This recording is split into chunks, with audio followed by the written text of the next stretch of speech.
I'm Trey Bennett, nurse practitioner with IHPKC. This video series is intended to provide an informative overview of coronavirus disease 2019 or COVID-19. I will provide information in a format that is easily understood by all ages, including family prevention strategies. We'll start out with the most common symptoms of COVID-19, which include fever, fatigue, dry cough, decreased appetite, muscle soreness, shortness of breath, and in more severe cases requiring medical attention, a productive cough with pneumonia develops. Less common symptoms include headache, sore throat, and runny nose. Uncommon symptoms include nausea and diarrhea. It is important to note that contagious carriers of the virus may be without symptoms for 4 days to 2 weeks after exposure. Transmission should be considered to be airborne, as in breathing the same air as an infected person.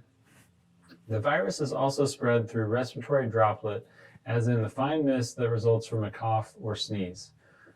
The virus is also shed in stool and can be transmitted through contact with infected surfaces where the virus can remain actively contagious for 6 to 9 days until disinfected. If you believe you or a loved one may have symptoms related to COVID-19, you should call your doctor or local county health department for evaluation. Next, I'll cover who is susceptible and discuss risk factors, starting with non-modifiable risk factors. Non-modifiable risk factors are those you cannot change. Males seem to be more susceptible than females. Pregnant women seem to be more susceptible as well. The virus seems to infect primarily those between the ages of 30 and 79, especially 49 to 56. Symptomatic infection in children is uncommon, although they should be considered likely carriers. The elderly, 70 and above, are highly susceptible and associated with worse outcomes. Those with underlying chronic lung conditions, obesity, uncontrolled diabetes, and cardiovascular disease are more susceptible. The immunocompromised are at the highest risk, including those on immunosuppressants or corticosteroids, such as transplant recipients and cancer patients with recent chemotherapy.